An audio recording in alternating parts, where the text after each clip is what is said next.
I've often heard it said that life is a marathon, not a sprint. Well, I've run a few marathons, and I've come to believe that actually life is a relay. I love watching the Olympics, and in particular, the 4x100-meter relay race. The athletes lined up, the gun goes off, and they explode out of the blocks. Hitting their stride, they hurtle down the track with just one objective in mind: to hand the baton to the next runner. In life, exploding out of the blocks is when you find what you're meant to do. You find your passion. Hitting your stride is a journey. You may not know the destination, but you're on the right path. And passing the baton is when you reach out to someone and share your knowledge, share your experiences. Usain Bolt's reaction time at the beginning of a race is 0.155 seconds. It took me a lot longer to explode out of the blocks. On December the 9th, in 2001, my wife Wendy died of cancer. The following year, I struggled with my grief, and many times I felt empty and alone. In December 2002, I got a phone call from my brother Peter. And after some small talk, he said, "Martin, I challenge you to a marathon." Now, I didn't hesitate, and I said, "You're on," and put the phone down. But the problem was, I didn't run. I was 47 years old, and I had always had a rocky relationship with sport. Now, this is baby Martin.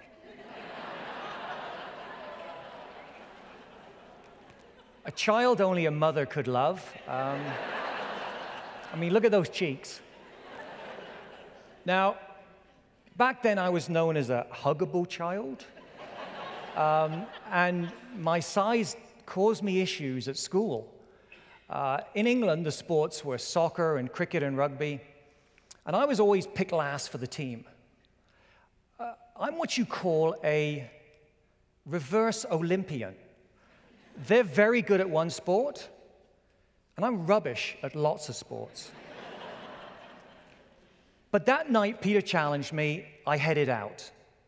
And I was wearing canvas tennis shoes. I was wearing cotton jogging pants, a fleecy top, a woolly hat, and big mitts. I ran 1K out and 1K back, and when I got home, I was cold and wet. And I thought to myself, this is ridiculous. I've just run 2 kilometers. I've got another 40.2 to go. I mean, how does anyone ever run a marathon? But I knew I couldn't back down from a challenge from my brother. But I needed help. So I joined the Sudbury Rocks Running Club. And they taught me about nutrition, hydration, shoes, pacing. And within a couple of months, my mileage had gone up from 5 kilometers to 10 kilometers. And in April, I ran the Ottawa Half Marathon. Now, before I knew it, July arrived, and I was on the start line of the 2003 Calgary Marathon. Next to me was Brother Peter.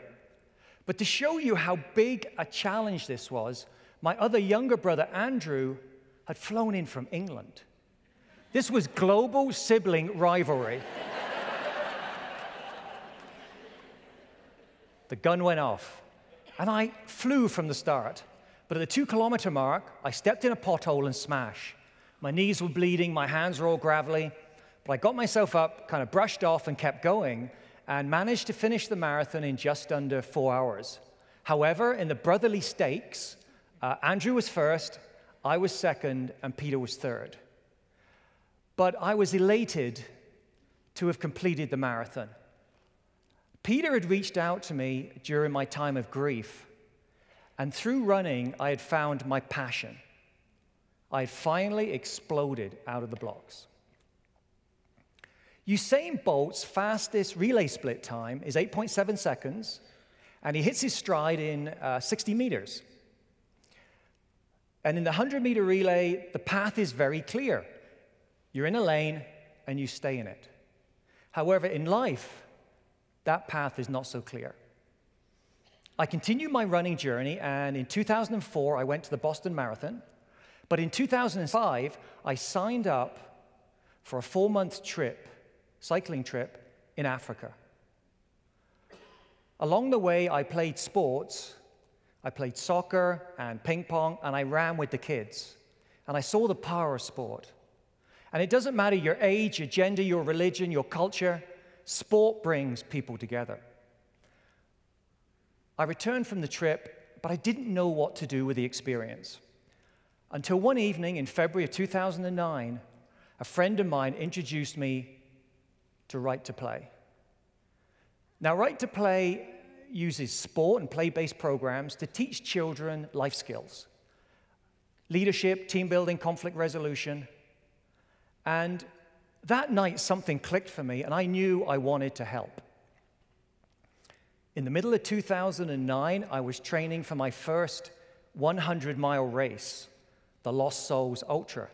And while on a 5-hour training run, way too much time to think, I came up with the idea of Marathon Quest 250, to attempt to run 250 marathons in 1 year and try and raise $250,000 for Right to Play.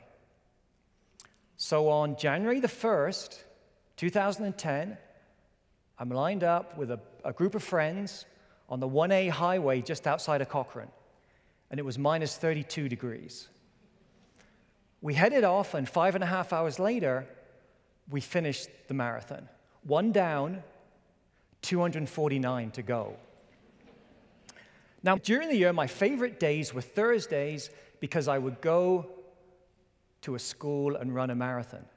So I would go to the assembly, I'd talk to the kids about Right to Play, and then I'd head outside and I'd run 100 times around the soccer field or the school buildings. The kids would join me for the first couple of loops. And they would be cheering and having a great time, and then they'd go in for classes, and I'd keep going. And they'd wave at me from the window. At lunchtime, they'd come out, and they'd join me for 2 more loops, but they would feed me apples and carrots and Snickers bars. I was like a running guinea pig. I was the pet for the day. Then they'd go back in, and I'd keep going, and they'd wave at me, and after 6 hours of running around and around, at the end of the day, they'd come out, and they'd run the last 2 loops with me. We'd finish the marathon, and they'd cheer, and we'd do high fives. But what blew me away was these children would give me their pocket money for the other kids. They understood how lucky they were with their schools and their homes and their toys. And then I told them about other children that didn't have the chance to play. Children who had to fetch water for 6 hours a day from the single tap in a village. Or in refugee camps where it was too dangerous to wander off and play. I could have had the worst week of running marathons, but on Thursdays when I ran at a school, my spirit soared. And during the year, I ran at 60 schools with over 12,000 kids, from kindergarten to grade 12. On December the 31st, 2010, marathon number 250 was complete, and we had raised $320,000 for Right to Play. I had found my path by using running to help underprivileged kids, and I was starting to hit my stride.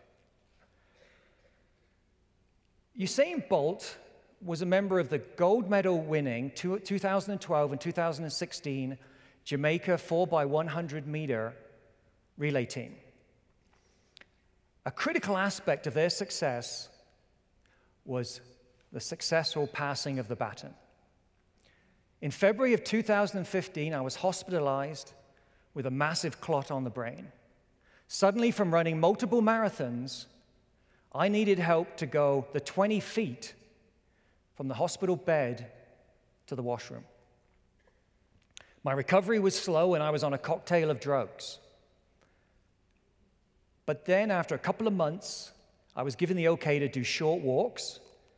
And in May, I inched my way along to the finish line of the Calgary Marathon 5K walk. things were dark. Things had changed for me totally. Then, in late October, in the morning, one morning, my wife, Sue, showed me an article from the Guardian newspaper. And it was about the first marathon of Afghanistan. And in particular, it talked about a young woman named Zainab, who became the first Afghan woman ever to run a marathon. Normally for runners, the challenges are nutrition, hydration, and blisters. For Zainab, as she was training, it was verbal and physical abuse. When she was out training, people would yell at her, "Get off the streets, you're a prostitute," and they'd throw stones at her to stop her running. And she had to go back to her home and run around and around inside her walled garden to get her marathon training done. And when I read this, I vowed that if I could run again, I would go to the second marathon of Afghanistan and support the women. In the May of 2016, I ran the Calgary Marathon, and in late October, I was on a plane headed to Kabul. Arriving in Afghanistan, I met another marathon participant. Her name was Kubra, and she was supported by Free to Run, an NGO that works with girls and women in areas affected by war and conflict. Kubra's training had been interrupted by a bombing at her school, and she really felt she couldn't run the marathon. There was a 10K race that she was going to sign up for. But I said to Kubra, why don't we run together and try and finish the marathon in under the 7-hour cutoff? And she said yes. So at 8 a.m. on November the 4th, in the town of Bamiyan, which is 140 kilometers northwest of Kabul, we were lined up at the start line. The course was brutal. The start line elevation is 9,000 feet. It's an out and back race, and the out section is another 1,200 feet elevation gain. Kubra and I started running 9 minutes and walking 1, and we used this routine through the first half of the race, and the key to that was taking in regular nutrition, hydration, and electrolytes. We reached the halfway mark at 3 hours and 36 minutes. And at this rate, I knew we would not make the cutoff. And Kubra had started to have stomach cramps. We turned around and started our way back, doing 9 and 1s, but Kubra's cramps got worse and worse, and we started to walk.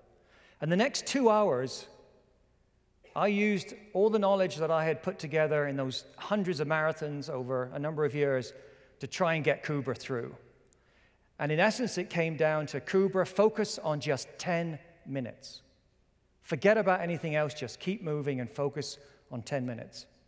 After 6 hours and 45 minutes, we still had 1 kilometer to go. We looked at each other and started running. And we crossed the line at 6 hours and 52 minutes with 8 minutes to spare.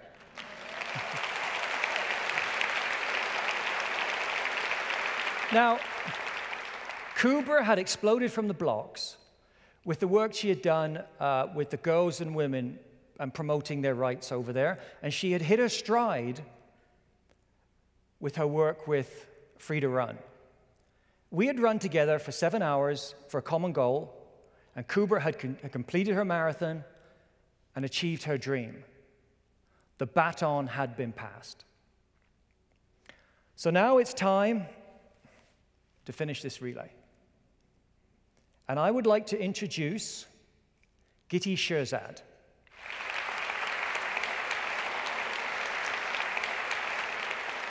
Now, Giti came to Calgary from Afghanistan at the age of 7 with her parents and her younger sister, Gisu. She's studying at the University of Calgary, and Giti and her team are presently working on their very first fundraiser to help the victims of the recent bombing in Kabul. These funds will go to the families most in need. Giti is making a difference. And she's exploded from the blocks, and she's hitting her stride. So now, Giti, It's time to take the baton.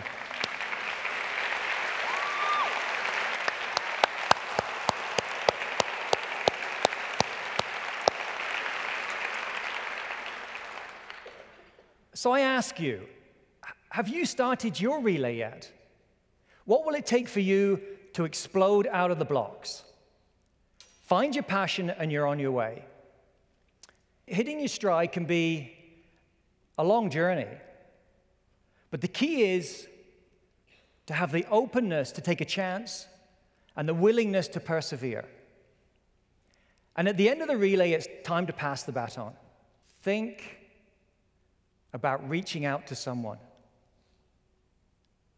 Share your experiences and make a difference in their life. Thank you.